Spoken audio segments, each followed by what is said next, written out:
Aeon Investment Management manages the Absolute Return Fund, Diversified Income Fund and the 27/4 Active Equity Fund.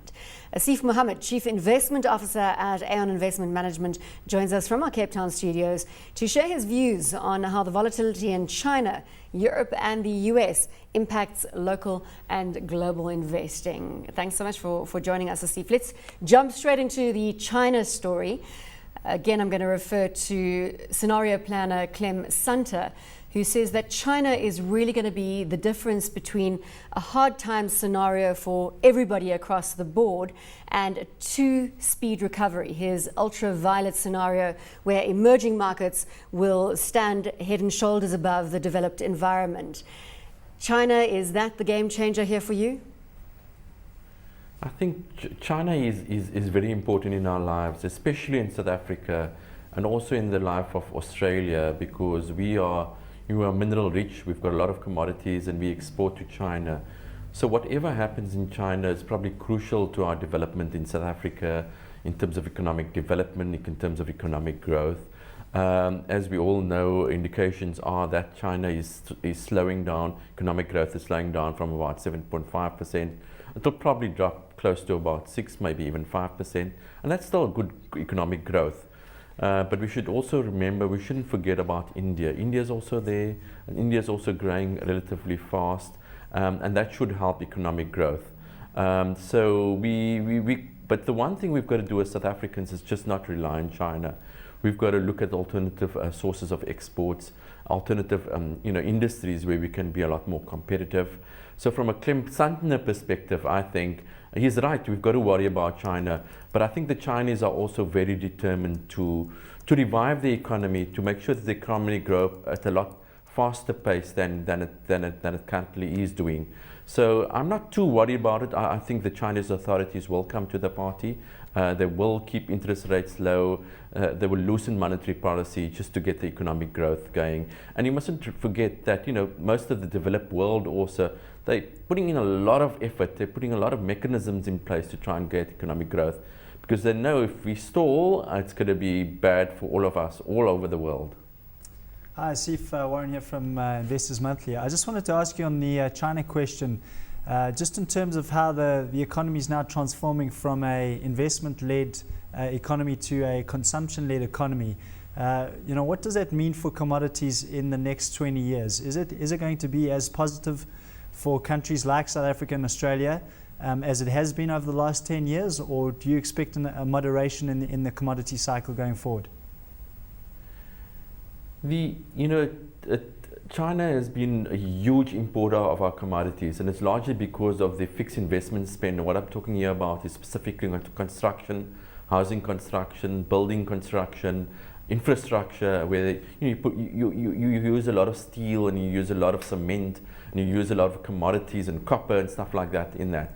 So if the Chinese economy is moving to a more consumption-based economy, where they're possibly exporting less because the developed economies of the world, the US and Europe, is importing less from them, it won't be so intensive as it has been before. And also what's happened is that the fixed investment as a percentage of the GDP has reached extraordinary highs. So you expect that to slow down or possibly to fall. So it's not going to be as intensive as it was before.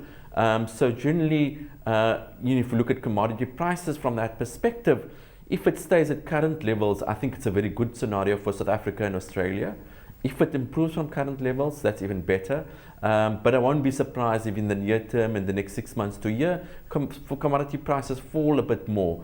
But you've also got to look at specific commodities, different commodities. Asief, can I jump in there? While we're looking at commodities, let's focus in on the platinum story. We know that platinum's been under pressure. The platinum stocks are certainly beleaguered right now. The question is out there, when should one jump into platinum stocks? And I'd like to get your thoughts on that front.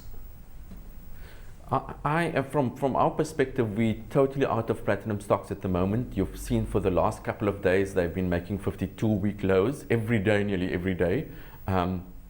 So the problem with platinum stocks, and it's a theme really between deep level mining, and also surface mining. If you look at surface mining, like for example a Kumba, an Exaro, and also an Aso, and also as I mentioned Exaro before, they surface level mining above surface, so it's a lot easier for them to mine. It's mechanized. They use these big trucks and shovels to get out the ore, as opposed to platinum mining. It's a lot deeper, it's a lot more difficult, it takes a lot more steel, it takes a lot more people to get out. The costs are just increasing, and it's just not labor only. You know, people always say it's the labor that's the issue. Labor is increasing, the costs are increasing, but it's also the grades that's falling in deep level mining, and it's a lot more difficult, and all the other input costs, you know, that's going into it.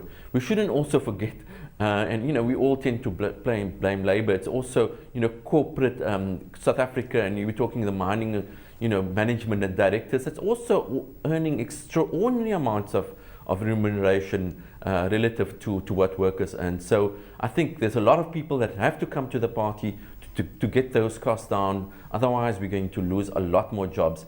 Would you get into platinum shares at these levels? Probably not. I'll wait a bit more. I think it probably needs to fall probably another 20 or 30% maybe. And that's probably the time that I'll look at it.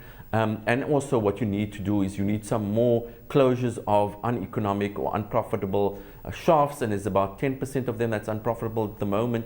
So you need that to close down. You need the platinum price to fall a little bit more to force closure, and then Asief, remove the surplus that's in the market. Asief, just and when you hopefully the price will go said up. 20 to 30% down on platinum stocks, did I hear you correctly? I saw Warren's eyes opening widely on that number. 20 to 30% down from these levels on platinum stocks. Yeah, if you look at the multiples, it's sitting at about 15 to nearly 15 to 20 times. So that's still high. You can buy an Anglo-American PLC at about an 8 or 9 times multiple. So in my view, I think they should fall possibly at least another 20%, if not more. So, Asief, I mean, is it not the perfect time then to buy the platinum ETF as opposed to getting involved with the actual miners and just take out all that risk from the mining and rather just wait for the price to respond to the changing dynamics in the supply and demand equation?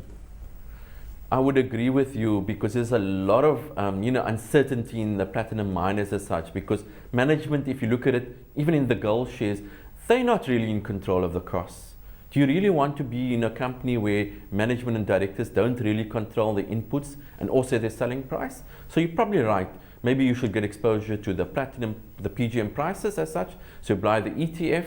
But again, then you've got to wait, okay, when is the right time? When do you think the surplus that's currently of about 500,000 ounces in the marketplace that's estimated, when do you think that will disappear, and when do you think economic growth will return in Europe, especially because the diesel motor vehicles use a lot more PGM loadings as opposed to, let's say, petrol vehicles, and as you know, in Europe there's a lot more diesel vehicles than petrol vehicles. So you need to look at that. You need to look at motor vehicle sales. When do you think it's going to tick up, and when will that deficit, the surplus that's in the market, when will that disappear into a deficit? Asief, let's move from the hard commodity story to the soft commodity story, and I believe you are interested in the sugar stocks, and I was hoping that was something of a sweeter story than what we're seeing on the platinum front. Yes, it's definitely a sweeter story. If you look at specifically Tongaat and Ilovo, those are the sugar stocks. I know the sugar price, the international sugar price has come down, but what you've got to look at is it like is a Tongaat the equivalent price, per pound that they get. The international sugar price is about 22 cents per US pound, but Tongaat gets about, if I call it, about 40 US cents a pound, because they sell largely into the South African market, so they're getting a higher price. Ilovo again gets a lower realization compared to Tongaat. It's more closer to the 23 cents per US pound.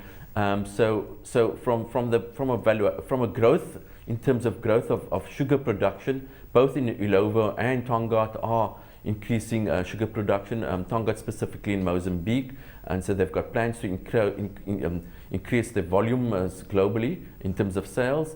Also, what you've seen now in Brazil, there's been a prediction that their sugar output will fall, so that will remove any surpluses that's currently in the marketplace. So hopefully the sugar price should start going up. You see a similar situation in India.